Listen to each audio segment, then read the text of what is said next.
Hello everyone, glad to have you all back for another wonderful experience sharing. Faith, Eric Albers, Canada, August 2020. Eric shares with us his journey in the spiritual path with honesty and gratitude. From untruth to truth, darkness to light, his journey inspires the reader to adhere to faith, perseverance, and conviction. When one dares to walk the path with conviction and surrender, the divine guides us to the Guru who shows us the way. Back 46 years ago, at the age of 30, when visiting friends over a weekend, I stumbled upon a few books by Edgar Cayce, known as the Sleeping Prophet.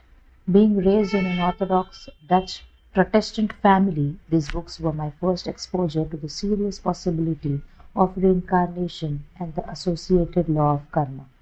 Edgar Cayce himself, a devout Christian and Sunday school teacher, was amazed when, in a deep trance, he started reading past lives and the karmic origin of current problems that the people who visited him for advice were facing. I still remember that a light came on and insight happened. Yes, of course, that makes a lot of sense and explains so many things in the world. That realization started a frenzy of reading of spiritual literature that appeared familiar to me and also showed me insights and knowledge of Eastern traditions that seemed familiar, even though they were not a part of my upbringing, a resurfacing of things I had known before. Then I had this prophetic dream, which I remember to this date. I was shown a beautiful, large mansion, and a clear voice told me, "This house has been built with patience and perseverance." That was it. That was the guidance I received with which I was sent off on my spiritual journey. Surprisingly, those two words are very similar to the Shraddha and Saburi, faith and patience, percepts, which are the core of the teachings of Shirdi Sai Baba, who I would learn about 40 years later. But first things first. During my early spiritual explorations, I learned about a movement called the Science of Soul Travel. It promised to teach out of body travel and travel with spiritual masters in the inner worlds. Now, that sounded like a great adventure and quite appealed to me. So I went head over heels into a path that promised to make me a spiritual traveler. I followed this path for 30 years. I became a higher initiate and spiritual aide and fulfilled a variety of leadership positions. But disappointingly, the subtlety of soul travel kept escaping me, despite attending numerous seminars and diligent execution of the spiritual exercises. Still, I kept my faith until in the early 2000s a bombshell hit. One of the higher initiates carried out intense internet research and discovered that many of the teachings were plagiarized from different sources. The leader of the spiritual movement himself had fabricated a fake lineage of spiritual masters in whose footsteps he supposedly was walking. Needless to say that then a crisis of faith occurred, and it did not take long for me to leave the movement after 30 years. It was quite interesting that even though the masters were fabrications, they did seem to work for many people as spiritual guides and as sources of spiritual inspiration. There is an essential principle of faith at work here, which ties in with the pivotal role faith plays on our spiritual journey.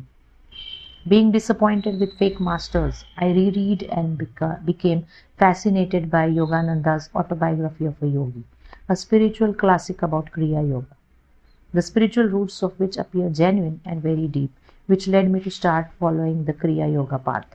But one has to watch out here as well. The Kriya Yoga tradition has branched out in different paths with different gurus of varying caliber, teaching different variations, and it took me a while to find a branch that resonated with me.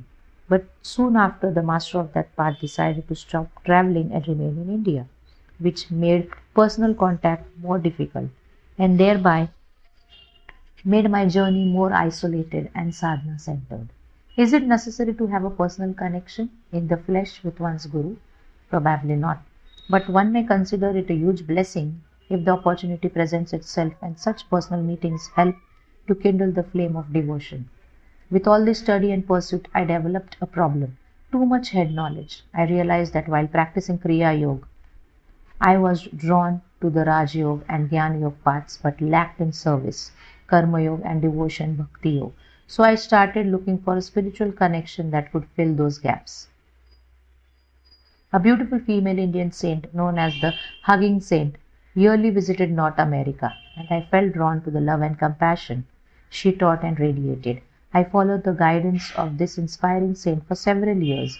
Still, I realized that it would be hard to connect personally with her, since after 30 years of being on the road, sharing love, compassion, and hugs, this saint had built up a vast following of hundreds of thousands to millions of devotees.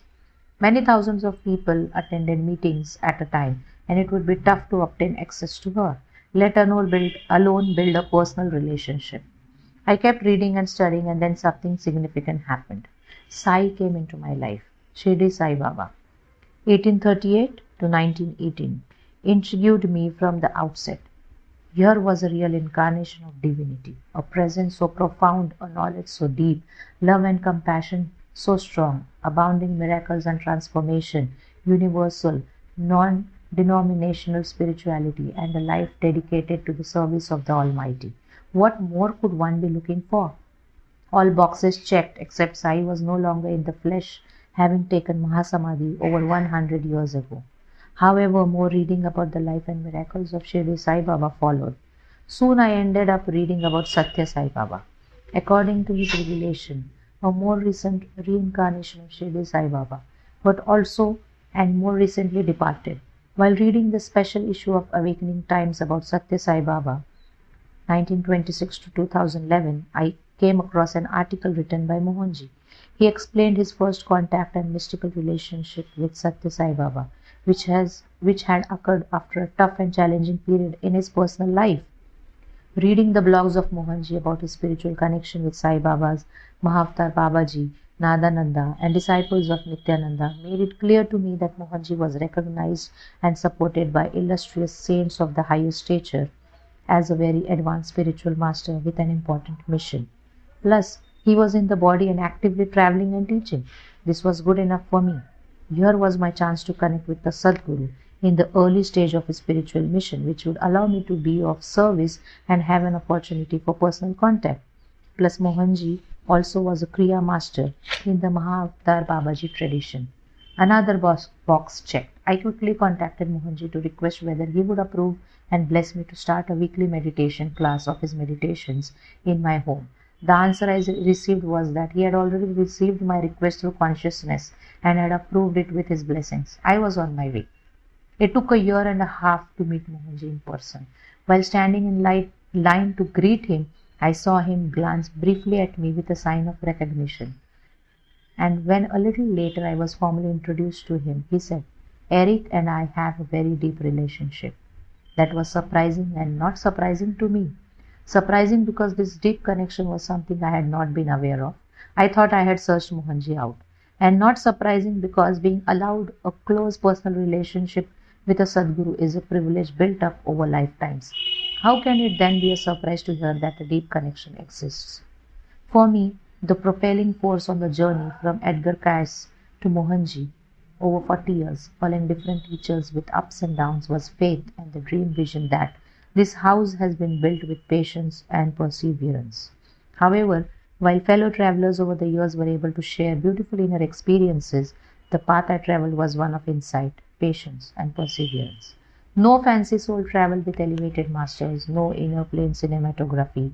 I grew up in a Christian environment built on faith and have had to accept that faith, not fancy experiences, is crucial for my spiritual growth. Peter, the disciple of Jesus, was able to walk on water when he saw Jesus after his resurrection. Yet, as soon as he looked down and realized he was walking on waves, the realization that this could not be happening caused him to start sinking, and the helping hand of his master was needed to pull him up. Faith allowed him to walk on water, but as soon as it left him, he started sinking. The same applies to us all. The spiritual journey often starts with a tire kicking phase, looking into different paths and masters, checking them out and going for a test drive here and there.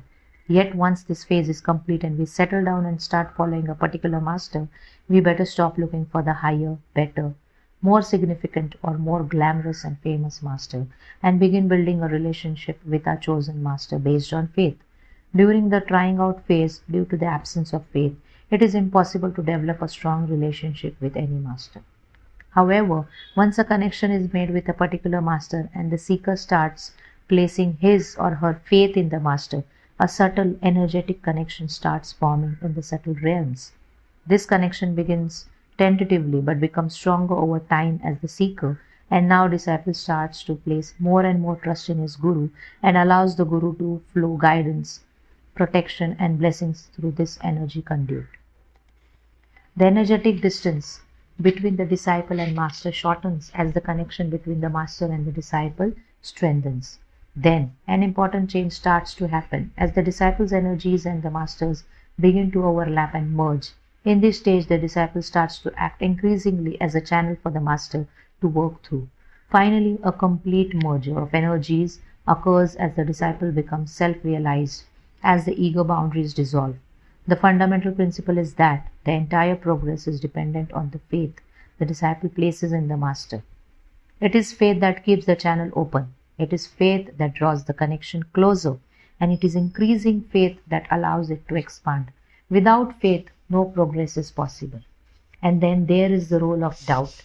Doubts are the tests given to measure the strength and depth of the disciple's faith. They will occur from time to time to test the strength of the bond. If the disciple allows doubts to enter into the relationship, there is little the master can do. Doubts are the worms that chew away at the energetic connection.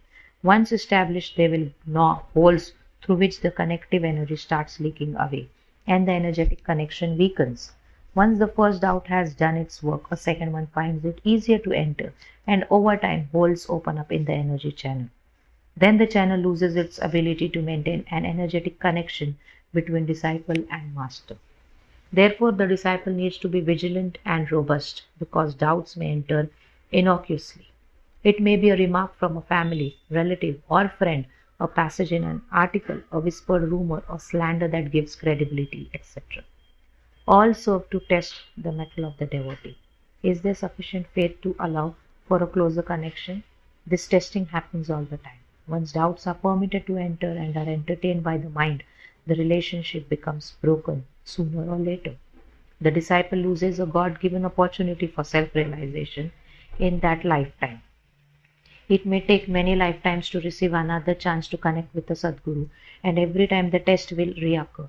Once broken by lack of faith, the connection is tested repeatedly until finally one develops a strong enough connection to withstand all attacks and allows the devotee to complete the journey. Merger with the Sadguru energies can then occur, which is the same as merging with the Absolute. An interesting illustration of the power of faith is that the devotees on the soul travel path. I initially had inner experiences with spiritual masters whose existence, as was later shown, were fabricated. Having had no earth history, yet a connection was formed on the inner planes. Yet a connection was formed on the inner planes through the faith of the devotees, which allow divine spirit to use the master's metrics to function as a spiritual connection through which teachings and protection could flow. It was faith that initiated the relationship and trust that maintained it. In the words of Mohanji, life is about faith. Faith happens sooner or later. When ego subsides and gets nullified through consistent downfalls, faith happens. Faith leads, faith soothes, faith reinforces, faith nurtures life, faith elevates life, faith stabilizes life, faith liberates man. Faith increases with experiences. Faith decreases when we disown our own experiences, swapping it for others' opinions or book knowledge. Faith increases when surrender becomes absolute. Faith decreases when ego becomes predominant. Faith is real if it is spontaneous. Faith is transitory if it is induced or inherited. If man's herd instinct leads to a certain faith, it ends when he turns a new corner. Such is the passing faith, which has no longevity. Faith-based conviction is more real if the conviction is based on truth. Thank you, dear Master, for taking me home. I place my faith in you. Jai Mohanji. Faith can take us to the highest. Complete faith and perfect surrender to the Sadguru, making him the main object of worship, obeying his words to its fullest, disciples can cut out the weeds of uncertainty and attain supreme bliss. Faith, surrender, and patience mature a disciple and help his elevation. The Guru takes care of his well being. Mohanji. Thank you, everyone. Have a good day.